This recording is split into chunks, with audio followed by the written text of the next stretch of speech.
मध्य प्रदेश के धार में एक ऐसा स्मारक है जहां मंगलवार को पूजा होती है और शुक्रवार को नमाज।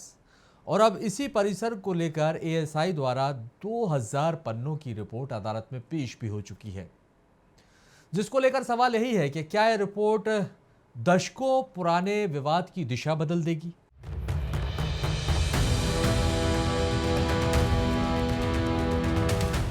नमस्कार, आप देख रहे हैं श्री दिशा भक्ति और मैं राजेश सोनी। साथियों, आज हम बात कर रहे हैं मध्य प्रदेश के धार स्थित भोजशाला कमाल मौला मस्जिद परिसर को लेकर आए एक बड़े अपडेट की। दरअसल करीब 2000 पन्नों की सर्वे रिपोर्ट हाल ही में भारतीय पुरातत्व सर्वेक्षण यानी कि एएसआई ने अदालत को सौंपी है।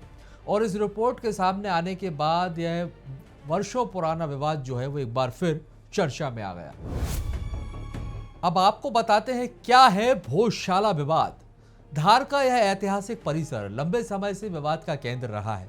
दरअसल हिंदू समुदाय इसे मां बागदेवी यानी कि सरस्वती का प्राचीन मंदिर मानता है, लेकिन मुस्लिम पक्ष इसे 11वीं सदी की कमाल मौला मस्जिद बताता है। फिलहाल यह परिसर एएसआई द्वारा संरक्षित स्मारक है। अदालत में क्या हो रहा है, तो देखिए, मध्य प्रदेश उच्च न्यायालय की इंदौर पीठ ने एएसआई की रिपोर्ट पर सभी पक्षों से 2 हफ्तों के भीतर अपनी आपत्तियां, सुझाव और जवाब दाखिल करने के लिए कहा है, जिसकी अगली सुनवाई 16 मार्च को तय की गई है। यानी कि अब मामला पूरी तरह न्यायालय की निगरानी में आगे बढ़ेगा।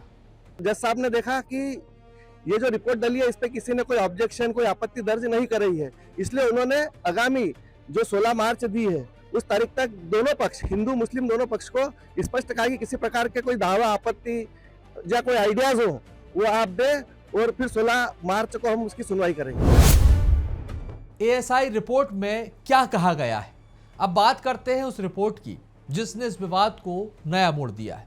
एएसआई के मुताबिक इस स्थल पर पहले से एक विशाल संरचना मौजूद थी और यह संरचना परमार काल की हो सकती है, जब मालवा क्षेत्र पर परमार राजाओं का शासन था और धार उनकी राजधानी थी।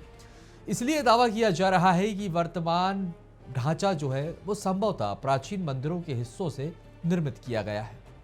अब बताते हैं आपको एएसआई के सर्वे में क्या मिला। 10वीं 11वीं शताब्दी के 31 सिक्के, 94 मूर्तियां और मूर्ति कला के टुकड़े, बेसाल्ट बलुआ पत्थर, संगमरमर और चूना पत्थर से बने स्थापत्य अवशेष, 56 अरबी और फारसी शिलालेख, संस्कृत और प्राकृत भाषा के शिलालेख। रिपोर्ट के अनुसार संस्कृत और प्राकृतिक शिलालेख अरबी और फारसी के शिलालेखों से पुराने हैं और इससे संकेत मिलता है कि इस स्थल पर पहले से भारतीय भाषाओं और शैक्षिक गतिविधियों से जुड़ी संरचनाएं मौजूद थीं। हिंदू पक्ष और मुस्लिम पक्ष का क्या कहना है? हिंदू पक्ष का कहना है कि एएसआई रिपोर्ट उनके दावे को मजबूत करती है और यहाँ पहले एक मंदिर था जिसे नुकसान पहुंचाकर बाद में नया ढांचा बनाया गया और वे अदालत से परिसर का धार्मिक स्वरूप तय करने की मांग कर रहे हैं। वहीं दूसरी ओर मुस्लिम पक्ष ने रिपोर्ट पर सवाल उठाए। उनका कहना है कि वे अपनी आपत्तियां अदालत में पेश करेंगे।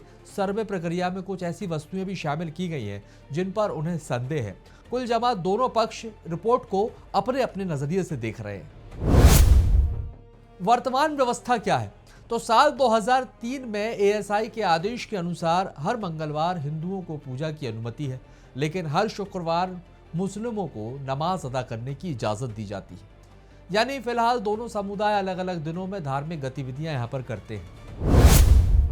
अब आगे क्या होगा, सबसे बड़ा सवाल यही है कि अदालत इस रिपोर्ट को कितनी अहमियत देती है। क्या अदालत धार्मिक स्वरूप पर कोई बड़ा फैसला देगी या फिर मौजूदा व्यवस्था ही जारी रहेगी?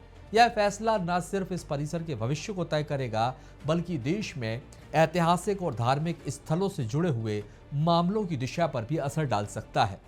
धार का भोजशाला कमाल मौला परिसर सिर्फ एक ऐतिहासिक इमारत नहीं, बल्कि आस्था, इतिहास और कानून से जुड़ा संवेदनशील विषय बन गया है। एएसआई की रिपोर्ट ने फिर बहस को एक नया आयाम दिया है, लेकिन अंतिम फैसला अब अदालत के हाथ में है। ऐसे में सबकी नजरें 16 मार्च पर सुनवाई पर टिकी हुई हैं। अब कोर्ट का क्या फैसला आता है ये देखना दिलचस्प होगा। आप भी इस खबर के बारे में अपनी राय हमें कमेंट्स बॉक्स में जरूर दीजिए और साथ ही श्री दिशा भक्ति को लाइक और सब्सक्राइब करना ना भूलें ताकि आगे की अपडेट हम आप तक पहुंचा सकें। धन्यवाद।